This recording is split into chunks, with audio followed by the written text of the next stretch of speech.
Hey kids, David Buffalo Bill Nelson here. Got a fishing story for you that I wrote. Now normally I'm sitting around the campfire telling lies and stories to people. Well, that's what I get paid to do. But today I thought I'd tell you about a fish that got away. It's a story I just wrote and you might enjoy it. Now I want you all to pay attention. You right there in the front row. I see you picking your nose. At you? Okay. Everybody listen up. I'll tell you a story about a bunch of fish.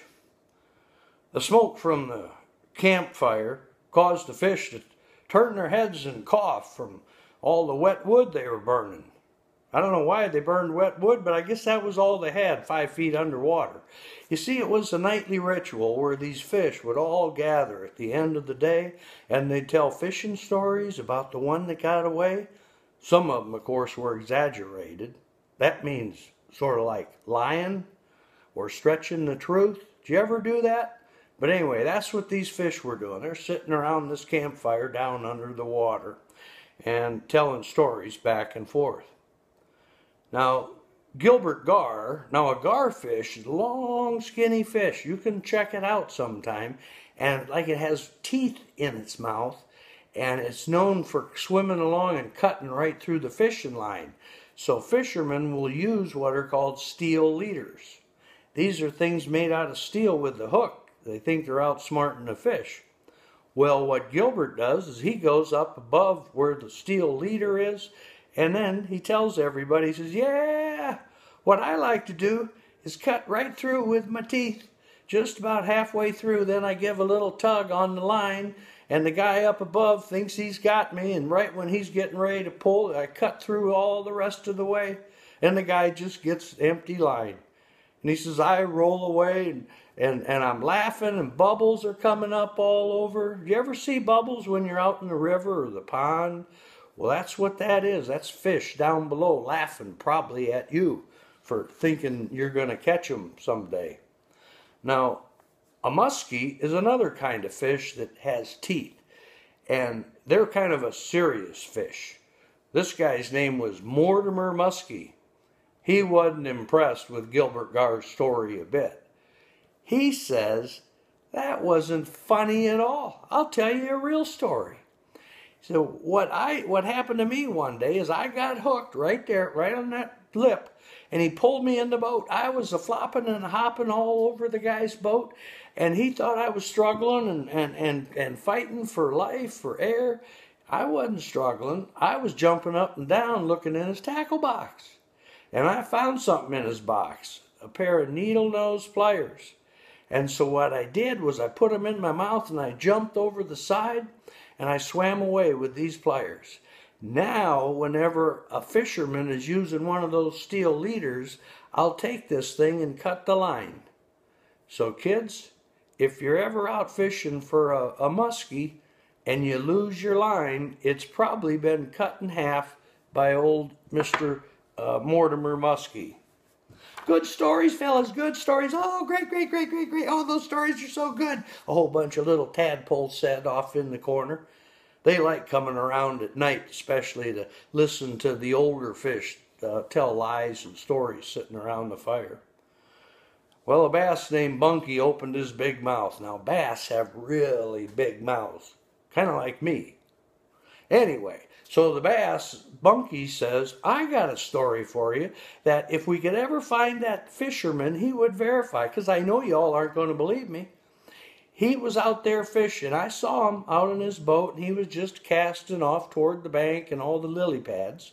Now, lily pads, those are those green things, sometimes about this big around. There was a squirrel. I saw him.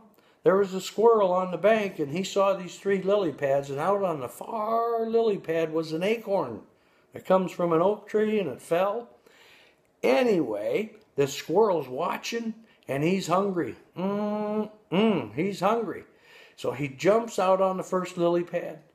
The fisherman's watching. He jumps out on the second. Right when he jumped to the third and grabbed that acorn, I jumped up, took him under the water, and I ate him.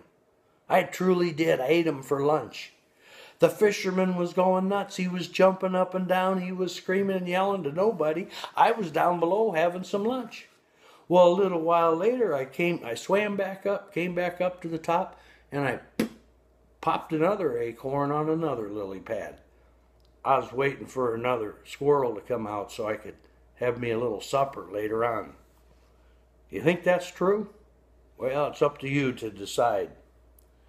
Well, everyone laughed at such a good story, while even Peter Perch, he fell off the log he was sitting on. He was cracking up. Several other fish swam away, and they were holding the one fin against their side because their sides hurt from laughing so hard. They were going around a circle left and then going around a circle right. Well, finally somebody spoke up to the old man catfish. Now, one thing about catfish, what do you think they have that's different than everybody else? They have these long whiskers, right? Sort of like mine. This catfish's name was Clunker. And Clunker had a sad face, it looked like. Somebody yells out, "Clunker, why the sad face? How come you're not talking tonight? You're too quiet." And a bunch of bubbles came up as they was all just a-talking. "Well, I'm wondering what's wrong with Baby Blue." Now, Baby Blue is a bluegill. And he's a little bitty thing. He's about this big. He's kind of short for his age. And he's always been inquisitive. That means he asks a lot of questions. He's always wondering what's going on. And it seems like he's always getting himself into trouble. Anyway, old Clunker says, "Baby Blue been sitting there all night with his fin up over his mouth. Hadn't said a word. What's going on, baby? I'm concerned about you." Well, they all laughed at that comment about him sitting there, baby sitting there with his fin up over his mouth, and some of them swam away and never did come back. I guess they had other things to do. But it was a humming sound that seemed to come whenever baby would speak. No, it was more like a harmonica. And whenever he'd inhale and exhale, you'd hear ee, ooh, ooh, kind of like that. And old baby says, "Nothing's wrong." He whistled through his stiffened lip. "Come on, tell us what happened. What's going on? Why are you acting? Why do you sound so funny?" "Say something again. I demand it," Mr. Trout said. "We have to hear you speak." Well, baby blew out a few syllables with that harmonica-like voice, and as I said, the crowd went crazy. Clunker cleared his throat again. "Oh my, I must say you give a whole new meaning to the term scales when you speak. Your voice sounds like 3 tunes all rolled into one, like you're blowing in a harmonica."